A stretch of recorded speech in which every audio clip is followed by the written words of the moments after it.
Welcome everyone to the second video on moles। जैसे मैंने पहले वीडियो में कहा था कि मोल्स एक ऐसा टॉपिक है जो आपका पीछा जल्दी से छोड़ने वाला नहीं है, राइट। तो जो चीज़ हमारा पीछा छोड़ने वाली नहीं है तो उसके लिए अच्छी चीज़ है कि हम उसको अच्छे से समझ लें, अच्छे से जान लें, so that there are no difficulties which will counter in this class and classes to come.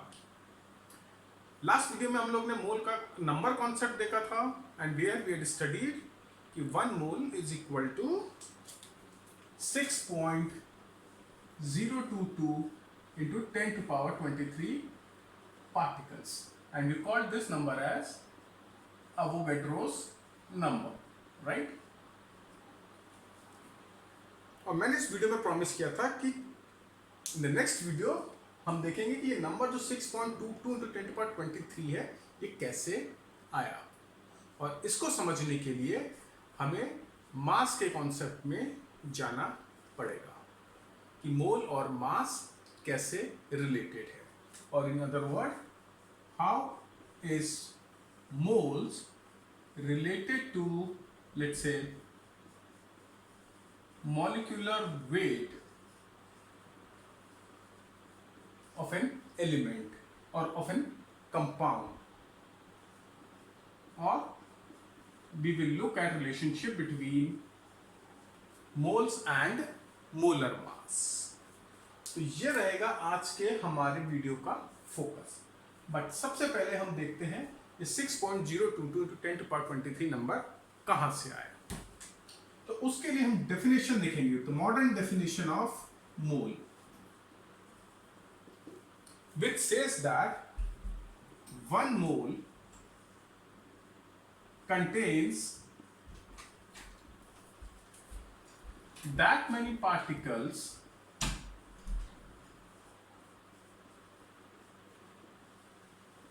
as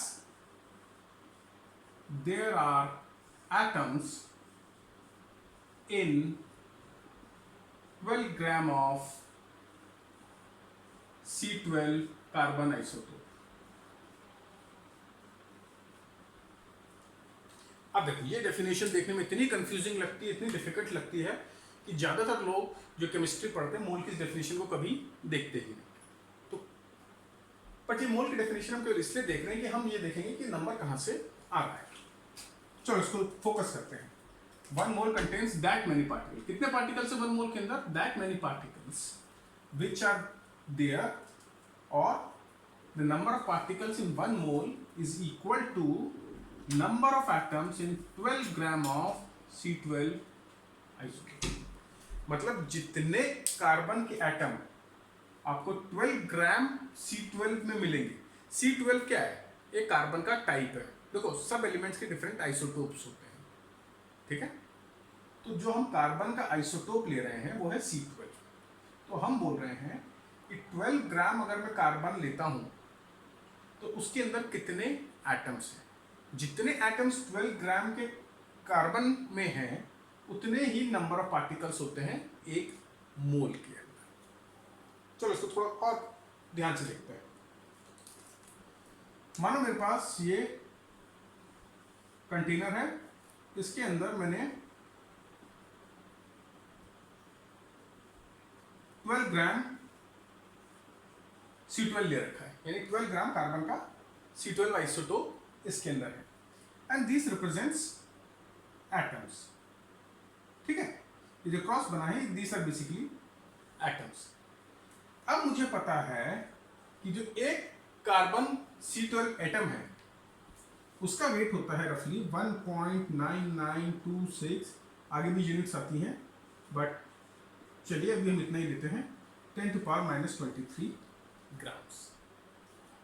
यानी एक मास ऑफ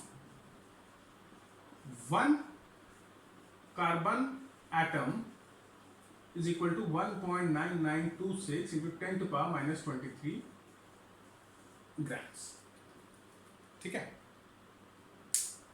तो मुझे कितनी क्वांटिटी लेनी थी? 12 ग्राम। अब मुझे क्या फाइंड करना है? 12 ग्राम कार्बन में कितने एटम्स होंगे। तो सिंपल है, तो अगर 1.9926 इंटू 10⁻⁻23 ग्राम में एक एटम है, so how many atoms in 12 ग्राम, ये निकालना सिंपल मैथमेटिक्स है। कितना हो जाएगा 12/1.9926 इंटू 10⁻⁻23, और इसको अगर आप सॉल्व करोगे तो गेस आपको क्या नंबर मिलने वाला है। इसको हम सॉल्व करेंगे तो हमें नंबर मिलेगा 6.022 इंटू 10⁻23। ये एक नंबर होगा क्योंकि ये भी ग्राम है, ये भी ग्राम है, तो ग्राम से ग्राम यूनिट कैंसिल आउट हो जाएगी, केवल एक डायमेंशनलेस क्वांटिटी बचेगी, एक नंबर बचेगा विच इज 6.022 इंटू 10⁻23। यहां से ये नंबर आया है। एक और बात समझ लो, एक कार्बन 12 एटम का मास होता है 1.9926 इंटू 10⁻⁻23 ग्राम। तो 12 ग्राम में कितने एटम्स होंगे, 12 upon mass of 1 carbon atom. ये किया हमने, इसको सॉल्व करेंगे तो हमारा आंसर आएगा 6.022 into 10⁻23, and this makes the Avogadro's number, or this makes the number of particles in 1 mole. Clear है? ये डेफिनेशन याद रखो, और इस डेफिनेशन से हमारे नंबर ऑफ पार्टिकल्स आ जाते हैं। तो क्लियर है इतना? चलो आगे डिस्कस करते हैं। अब मास के टर्म्स में थोड़ी चीजें डिस्कस करते हैं और समझने की कोशिश करते हैं कि मोल्स और मॉलिक्यूलर वेट या मोल्स और मोलर मास किस तरीके से आपस में रिलेटेड है।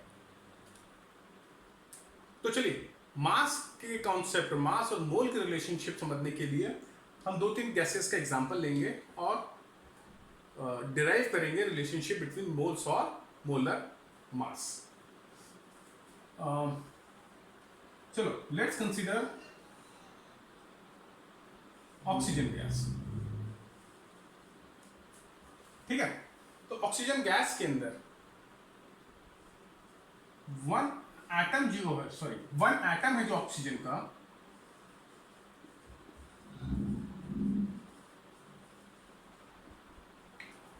राइट, उसका मास होता है रफली 16 U या 16 AMU। Similarly one atom of hydrogen का अगर आप मास देखोगे, रफ मास होता है 1 AMU, एग्जैक्ट देखोगे तो 1.008। सिमिलरली कोई और गैस ले लो, लेट्स से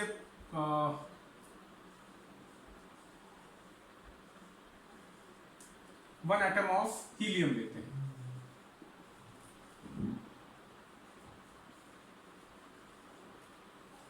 तो इसका मास है रफली 4 AMU।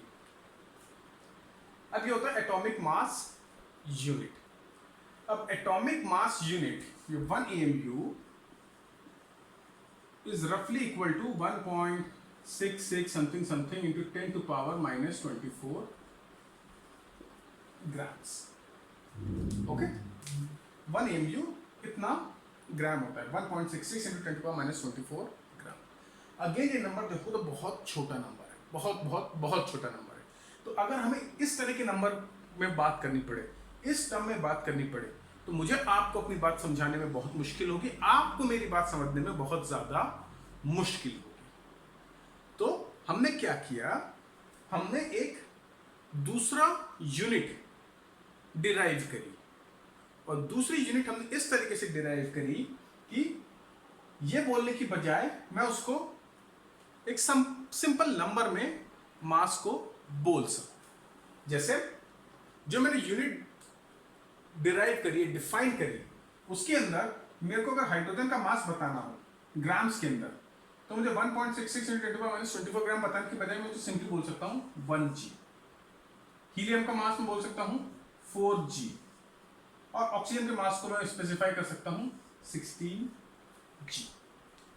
तो बेसिकली हमने ऐसी यूनिट डिफाइन करी कि जो मास मेरा AMU के अंदर है उसी नंबर को मैं लिख सकता हूं और AMU की जगह मैं ग्राम लगा सकता हूं। तो अब मेरे को बोलना बहुत आसान हो गया, कि भैया कि आई हैव ऑक्सीजन एटम्स जिसका मास 16 ग्राम है, या आई हैव इतने हाइड्रोजन एटम्स जिसका मास 1 ग्राम है, या आई हैव इतने हीलियम एटम जिसका मास 4 ग्राम है। तो ये कन्वर्शन कैसे हो रहा है अगेन? तो again if you look at it, अगर ये 1.66 इंटू 10 टू पावर माइनस 24 को आप 6.022 इंटू 10 टू पावर 23 से मल्टीप्लाई कर दो तो आपको रफली मिलेगा 1। मतलब this multiplied by this number, यानी 1 AMU की value in grams multiplied by Avogadro's number is equal to 1। ये ग्राम्स में है, ये नंबर है, तो ये यूनिट क्या हुई? ग्राम। ध्यान से समझो, अगर मैं 1 AMU की जो वैल्यू ग्राम में होती है, 1 AMU कितना होता है ग्राम में? 1.66 इंटू 10 टू पावर माइनस 24 ग्राम। तो ये 1 AMU की जो वैल्यू ग्राम में होती है, अगर मैं उसको 6.022 इंटू 10 टू पावर 23 से मल्टीप्लाई करता हूं तो मुझे आंसर मिलता है 1G, राइट? तो अगर 1 AMU को मैं इससे मल्टीप्लाई करता हूं तो मेरे को कितना मिल रहा है? 1G, right? 1 AMU in gram multiplied by Avogadro's number is equal to 1G. That means अगर 2 AMU को मैं मल्टीप्लाई करूंगा तो क्या मिलेगा? 2G. सिमिलरली जैसे मैं हीलियम के मास को मल्टीप्लाई करता हूं जिसे 4 AMU in gram multiplied by Avogadro's number is equal to 4G. Similarly oxygen के वाले को, राइट? तो ये ब्यूटीफुल रिलेशनशिप है, यहीं से ये नंबर एक्चुअली इसी से आया है, 1 को डिवाइड करके इससे। तो ये जो है 6.022 into 10 to power 23, ये क्या डिनोट करता है? एक मोल में कितने एटम्स होते हैं, ये एक मोल ऑफ एटम्स में कितने एटम्स होते हैं। तो बेसिकली आई कैन से कि नंबर के टर्म में तो हो गया मेरा 1 mole is equal to 6.022 into 10 to power 23 particles, और मास में हो गया मेरा 1 मोल इज इक्वल टू, जैसे अगर मैं एटम्स की टर्म में बात कर रहा हूं तो एटॉमिक मास ग्राम्स, या ग्राम एटॉमिक मास। मतलब अगर मैं 1 एटम ऑफ ऑक्सीजन की बात करूं तो उसका वेट होगा 16 AMU, लेकिन मैं 1 mole of atoms of oxygen की बात करूं तो ये वेट हो गया 16G। यहां पर 1 एटम ऑफ हाइड्रोजन का वेट 1 AMU, पर 1 मोल ऑफ हाइड्रोजन का weight 1 gram. 1 atom of helium का weight 4 AMU, but 1 mole of helium का के एटम्स का वेट 4G। तो कहीं ना कहीं ये आपके 1 मोल ऑफ एटम्स का वेट हो गया, और ये आपके 1 सिंगल एटम का वेट, ठीक है?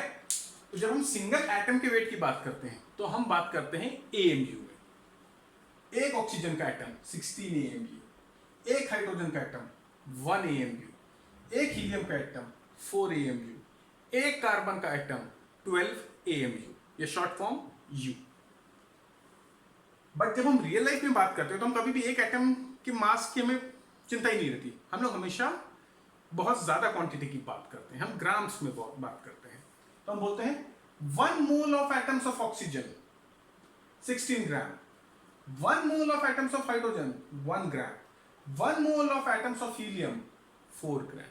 मतलब जो न्यूमेरिकल वैल्यू आपकी AMU में है वही न्यूमेरिकल वैल्यू आपकी ग्राम्स में आएगी, बट यहाँ पर AMU था, यहाँ पर ग्राम लग जाएगा।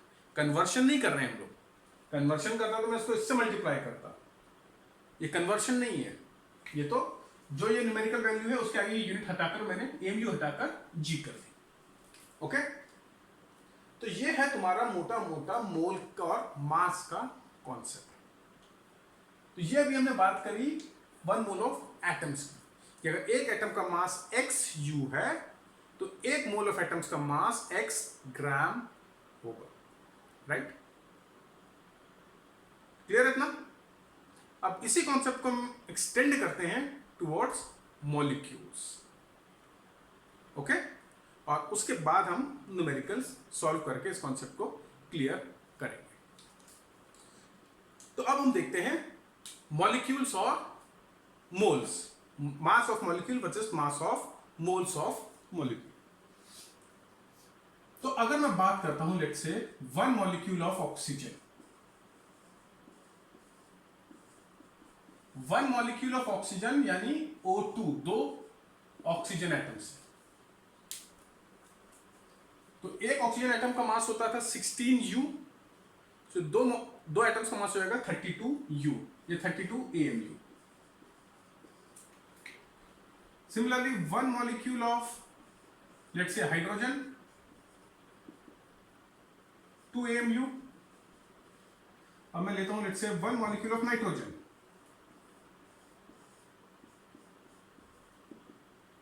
28U।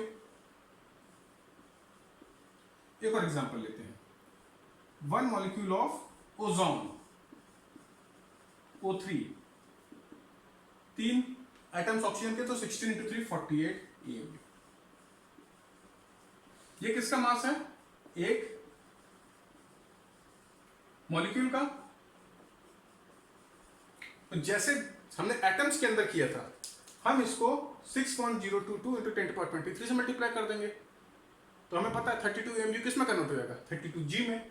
इसको मल्टीप्लाई करेंगे वोगाड्रोस नंबर से, तो ये बन जाएगा 2G, ये बन जाएगा 28G, ये बन जाएगा 48G। तो बेसिकली सेम कॉन्सेप्ट आ गया।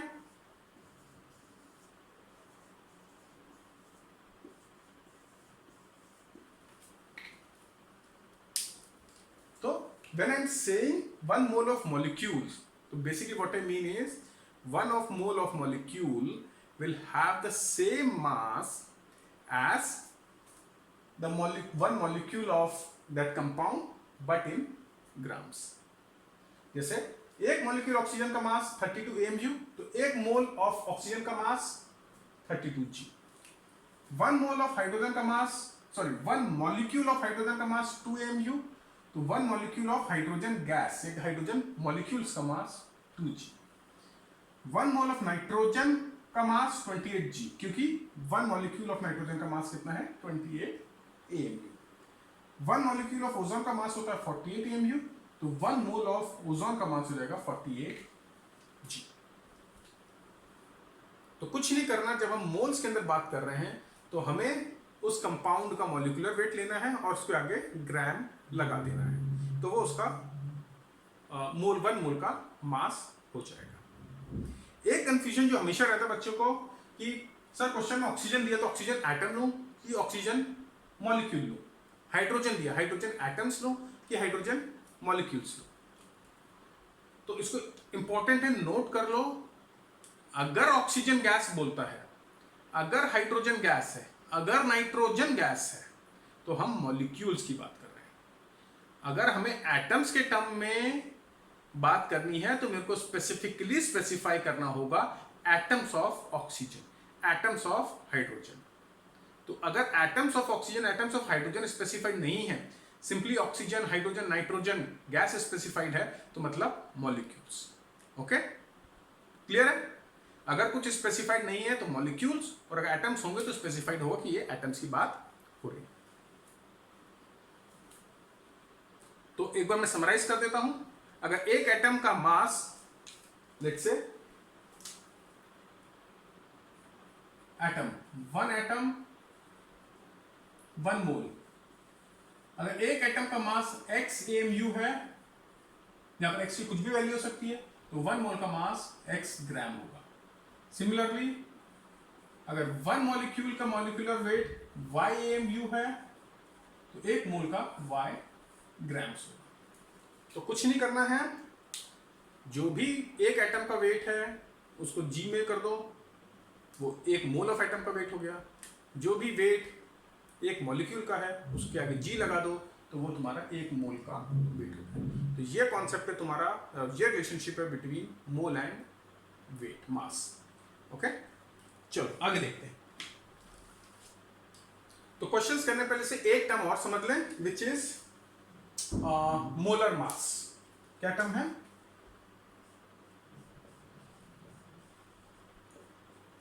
Molar mass. मोलर मास कुछ नहीं है, it is the mass of 1 mole of molecules of a compound.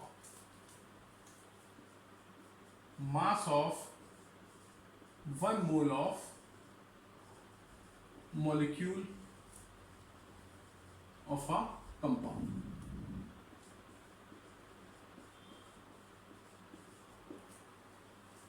ठीक है, तो कई जगह मोलर मास चूज करते हैं और इसकी यूनिट रहेगी ग्राम पर मोल। ठीक है, और जो रिलेशनशिप एक या ऐसे देखो, अगर मैं मानो 1 मोल ऑफ वाटर लेता हूं और उसका मास 18 ग्राम है, 2 मोल का कितना मास हो जाएगा? 2 into 18, 36 grams. That means अगर मैं n मोल्स की बात करूं तो उसका मास कितना हो जाएगा? n into 18, right? और यहां पर 18 क्या है? 18 ग्राम क्या है? 1 मोल ऑफ वाटर का मास और 1 मोल ऑफ किसी भी कंपाउंड के मास को क्या बोलते हैं? Molar mass. तो ये वाटर का मोलर मास है।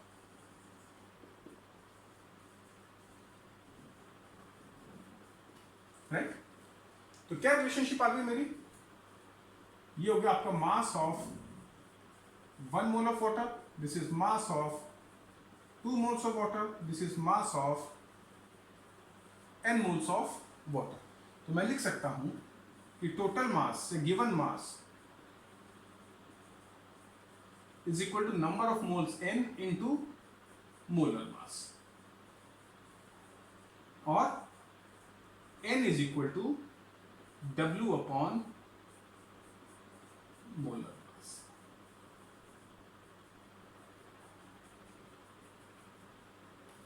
तो ये बहुत इंपॉर्टेंट रिलेशनशिप है। Number of moles is equal to given mass या mass of the sample upon molar mass. Molar mass क्या होता है? Mass of 1 mole of compound. कैसे निकालते हैं? उसका मॉलिक्यूलर वेट ले लो, उसको ग्राम में मान लो, that is your molar mass. जैसे कार्बन डाइऑक्साइड का मोलर मास कितना होगा? चलो देखते हैं डिफरेंट कंपाउंड्स के molar mass. Carbon dioxide molecular weight कैसे निकालेंगे? इन सबके एटॉमिक वेट ऐड करके। कार्बन का एक एटम तो 1 into 12, ऑक्सीजन के 2 तो 2 into 16, कितना हो गया? 44U। तो मोलर मास 44 G। वाटर 2 आइटम हाइड्रोजन के तो 1 into 2 प्लस, सॉरी ऐसे लिखो, 2 into 1 plus 1 into 16 which is equal to 18U। तो मोलर मास 18G। एक और कंपाउंड देख लो, let's say we take NaOH, sodium hydroxide. Sodium का एक एटम मास 23, ऑक्सीजन 16, हाइड्रोजन 1, तो क्या हो गया? 23 plus 16 plus 1 which is equal to 40U। तो एक मॉलिक्यूल का मास 40U, तो मोलर मास 40G। तो इस तरीके से मोलर मास निकालते हैं। कुछ नहीं करना, मॉलिक्यूलर वेट निकालना है और उसको अज्यूम कर लेना वो ग्राम्स के अंदर है। तो ये हमारा फॉर्मूला हो गया number of moles given mass और मोलर मास के बीच में। तो n है यहां पर आपका नंबर ऑफ मोल्स, W है योर गिवन मास, ये ग्राम्स के अंदर होगा, और ये है आपका मोलर मास, इसकी यूनिट होती है ग्राम्स पर मोल।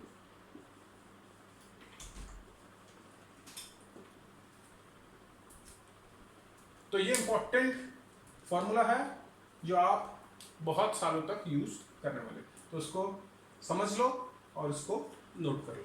और अब हम इस फॉर्मूले पे बेस्ड मास और मोलर मास, मोल्स और मोलर मास के बीच के रिलेशनशिप के ऊपर बेस्ड क्वेश्चंस करते हैं। तो क्वेश्चन नंबर 1 सिंपल से क्वेश्चन है, एकदम सिंपल क्वेश्चन से स्टार्ट करते हैं जो कि आप इजीली कर लोगे और उसके बाद धीरे धीरे कॉम्प्लेक्सिटी बढ़ाएंगे।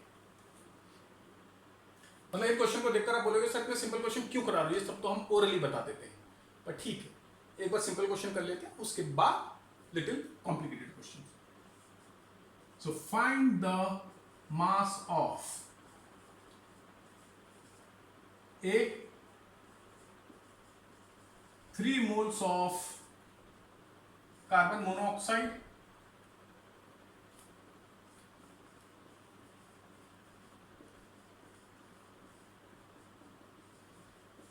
B 5 moles of, let's say, water.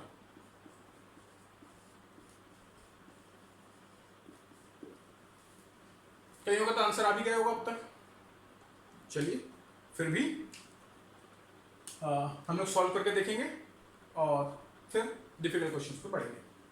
तो पहला question, 3 moles of carbon monoxide का मास निकालना है।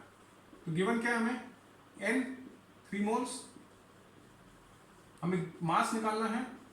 और मोलर मास क्या होगा कार्बन मोनोऑक्साइड का,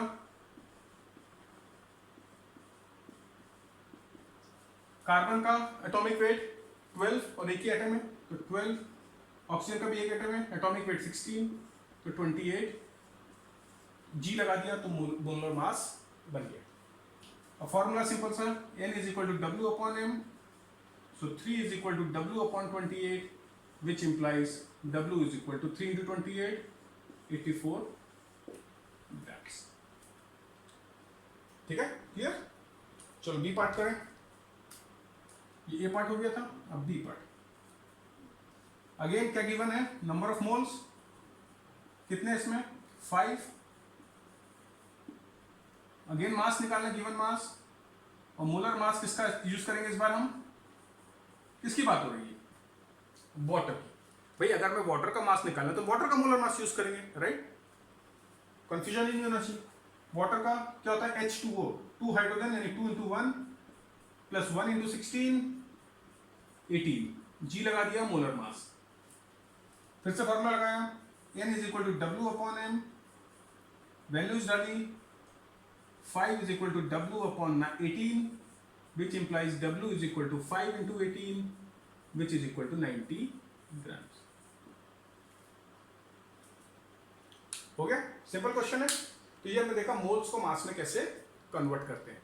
हमें केवल मोलर मास पता करना है जो कि हम फॉर्मूले से पता कर सकते हैं। और एक बार मोलर मास पता हो गया तो मोलर मास को अगर हम नंबर ऑफ मोल से मल्टीप्लाई कर देंगे तो हमें मास मिल जाएगा। ओके, नेक्स्ट क्वेश्चन है आपका, find the number of moles in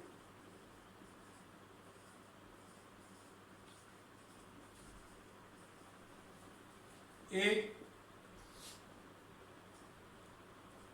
196 gram of H2SO4, B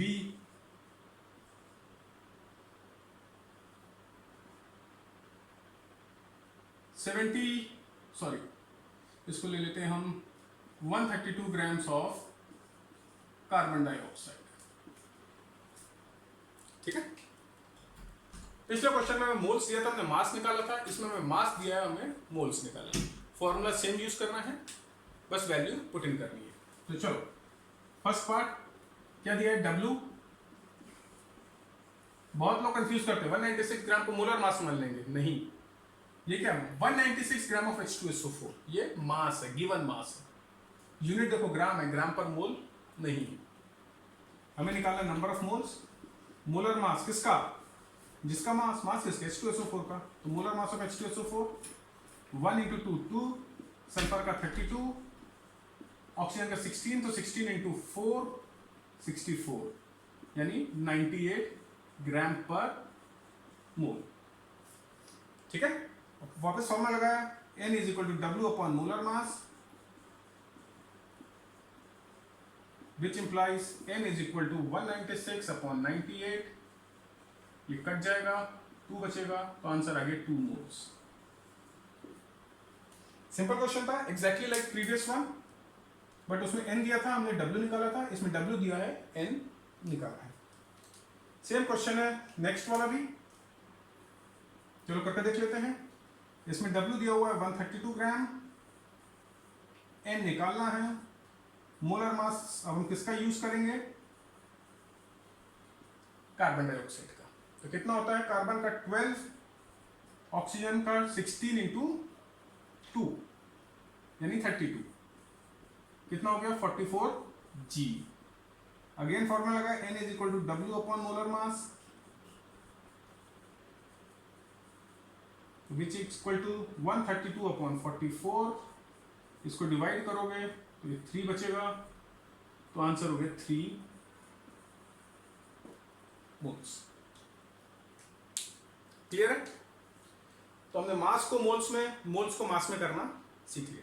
तीसरा क्वेश्चन क्या हो सकता है, तुम्हें मास दिया हुआ है, मोल्स दिए हुए हैं, मोलर मास निकालना है। अगेन सेम फॉर्मूला लगेगा और तुम उसका आंसर निकाल सकते हो।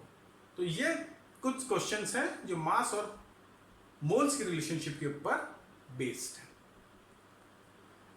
तो ये बहुत सिंपल क्वेश्चंस थे। जो थोड़े डिफिकल्ट क्वेश्चंस हैं, डिफिकल्ट तो नहीं मैं बोलूँगा, 2 स्टेप क्वेश्चंस हैं, एक करके देखते हैं और उसके बाद हम नेक्स्ट वीडियो में और क्वेश्चंस करेंगे ऑन मोल्स। ओके, ये क्वेश्चन बेसिकली तुम्हारे दोनों कॉन्सेप्ट को रिलेट कर रहा है। Find the number of molecules in 180 grams of water, या B 44 gram of carbon dioxide. Let's वही कंपाउंड यूज करें जो जिनका भी हम लोग ने मॉलिक्यूलर वेट वगैरह निकाला होगा।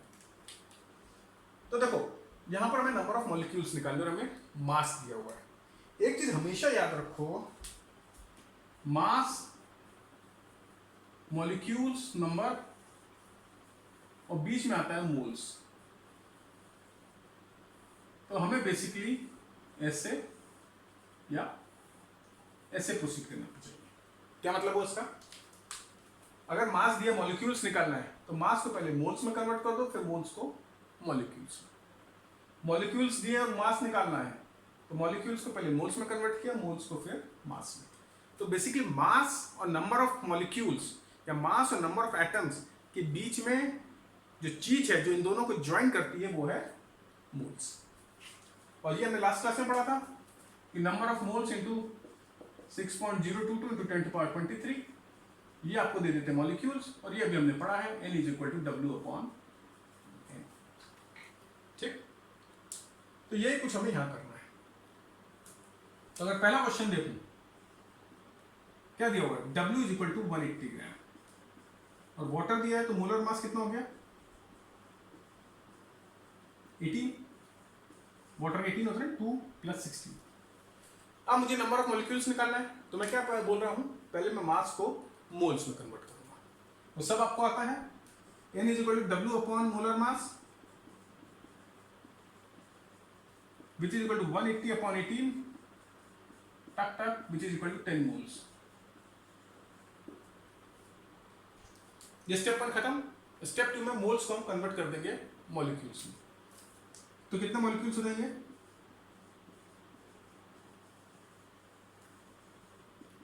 कितने मोल्स हैं, 10 मोल्स।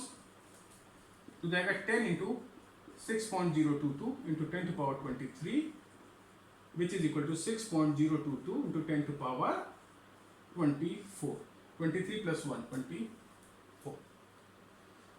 तो ये हो गया, ये आपका बेसिकली दोनों कॉन्सेप्ट को आपने लिंक कर दिया, मास मोल, मोल मॉलिक्यूल। तो जब भी लिंक कर रहे हैं तो कॉमन कड़ी है आपकी मोल्स, तो पहले जो भी दिया उससे मोल्स में जाओ और फिर उससे दूसरी चीज में चले जाओ। चलो सेकंड पार्ट कर लें। इसमें मास 44 ग्राम है और मोलर मास में m लिख रहा हूं केवल, 12 + 16 × 2 32, 32 + 12 44 G। क्लियर, गिवन मास 44 ग्राम था और मोलर मास भी क्या है 44 ग्राम पर मोल। यहां पर भी इसको पर मोल लिखो, नहीं तो कंफ्यूज हो जाओगे। अब नंबर ऑफ मोल्स निकाल लें पहले, तो n is equal to W upon m, यहाँ पर m मोलर मास है, तो 44 upon 44 which is equal to 1 mole. तो 1 मोल है कार्बन डाइऑक्साइड का, तो 1 मोल में कितने मॉलिक्यूल होते हैं, 6.022 into 10 to the power 23 molecules.